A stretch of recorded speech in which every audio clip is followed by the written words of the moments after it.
žmona mirė, o tos ponos netrukus vėl vedė. Naujoji žmona buvo pikta ir dar turėjo tokias patiktas išlepinas ir tinginės dukteris. Pelenės grožis ir darbštumas sutino pamotę, nes jos dukros buvo visai netikusios.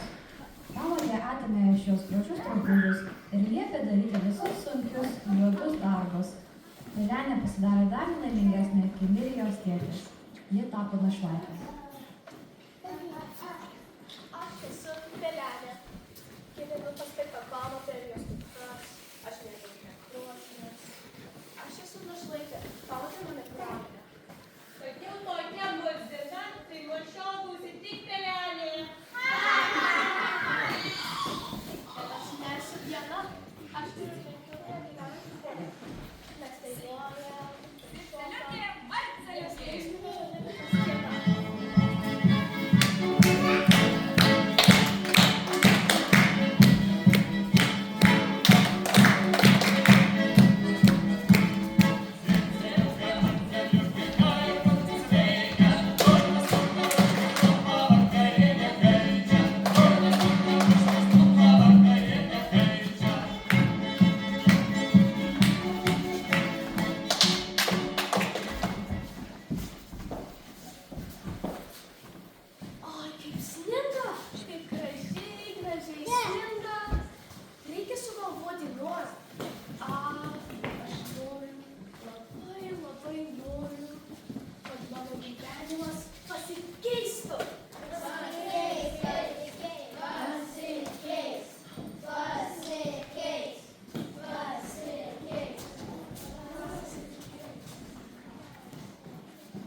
Baltas sniegas, baltas kelias, kvepia medžiai svajomis, stebuklingai kalba baltas miškas, per kalėdas su mumis.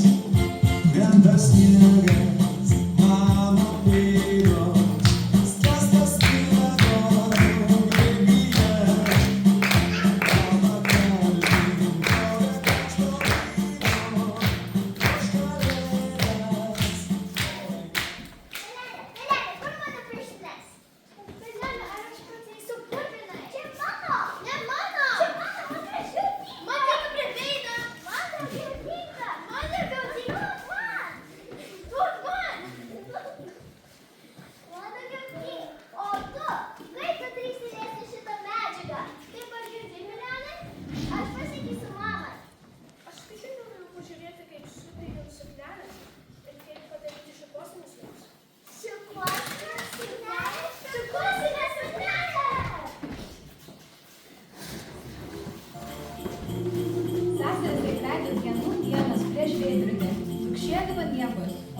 Darydavo, ką jos liepdavo.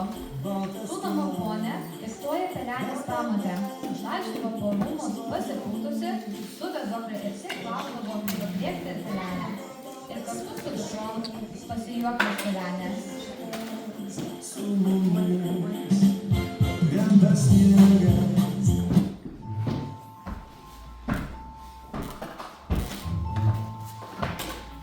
Mergaitės, kas čia vyksta? Kas čia per triukšmas? Pelenė liesta mūsų medžiagą. Taip, aš irgi mačiau.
baisius namus. Bet tu eik būsi karalienė, kad visi žmonės Ne, reikia pasitempti, įtraukti pilvus į šį šitkit ir patempti nugaras.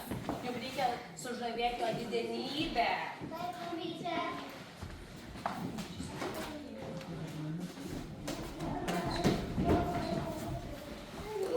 Aš noriu eiti į balių.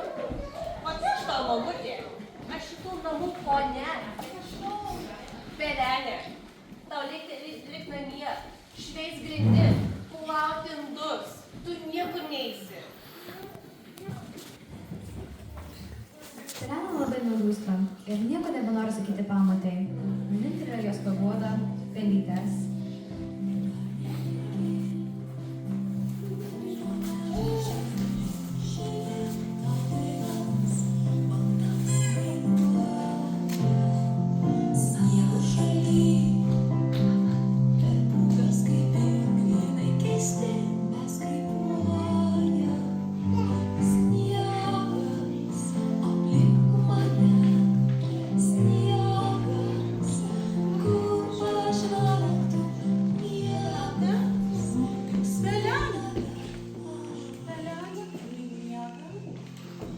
Nepabunda.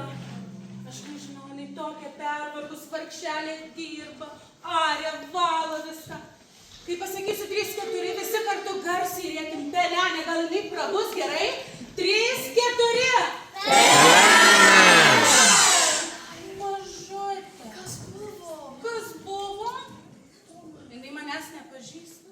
Nepažįsta. Taigi aš tavo fėja krikštamotė. Atvykau čia, nes tu taip gaili mažiukė verkėjai. Papasakok, kasgi tau nutiko? Nežinai, kaip liūdna, aš esu čia. Oi, mažutė. Ir jūs, pelytės.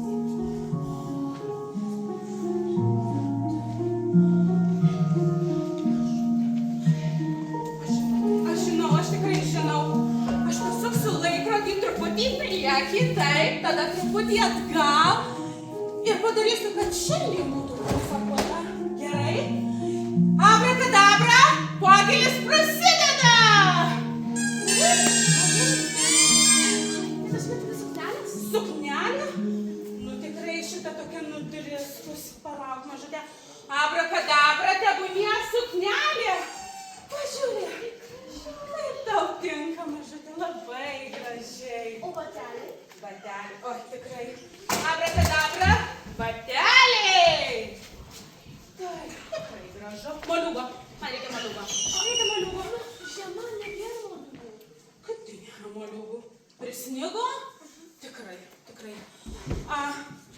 Žinai, aš nutirpinsiu tau tą kelį ir tu nuvažiuok paspirtuku, ar tinka? Taip, tebūnie paspirtukas. Kur paspirtukas? Ačiū, Pelytė, tu taip man padedi šiandien. Štai, Pelelė, važiuok ir nepamiršk, kad iki 12 valandos privalai sugrįžti, gerai? Iki, Pelelė.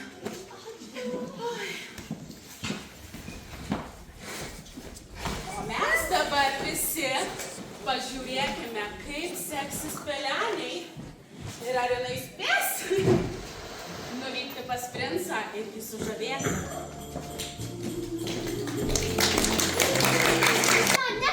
Mane, aš gražesnė. Aš gražesnė. Ei, sustikit, nedorėlės. Jūs tauškat ir tauškat, nu jūs tauškat, Pelenė nespės nuvykti į šventę. Žinot ką, nupučiame skės visi.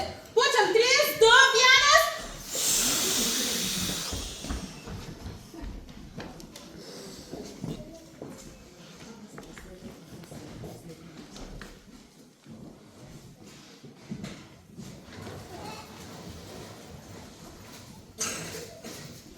Pokylis prasideda.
krikštamotės perspėjimą ir atsitikėjo tik tada, kai rūmų laikrodis pradėjo mušti 12. Išpilta prakaito. Ji išbėgo iš salės ir pasuko prie didžiųjų laiptų. Lėkdamas žemyn, pametė batelį. Karalaitis rado batelį ir paskelbė, kad ves mergelę, kuriai tiks tas batelis. Kieno šis patelis? Ta mergaitė pateksiu ir bus karalienė. Mama! Skundykit, nesigrūskit! Visus metus sėdės patelis. Stokit į eilę.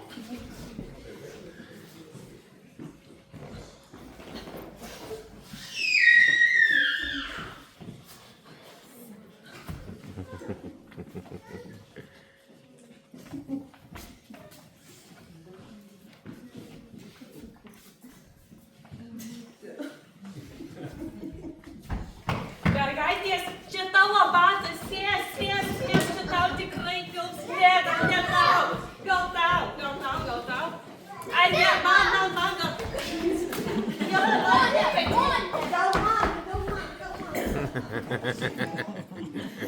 Ar yra tai mergaitė, kur nepasimatavo šį batą?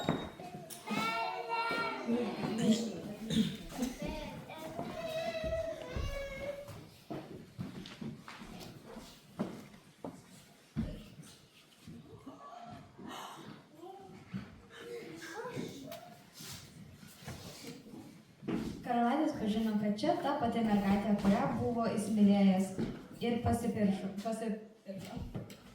Gražioji mergelė, ar pateksi būt karalienė? Taip, mano prince. Ji pasakė,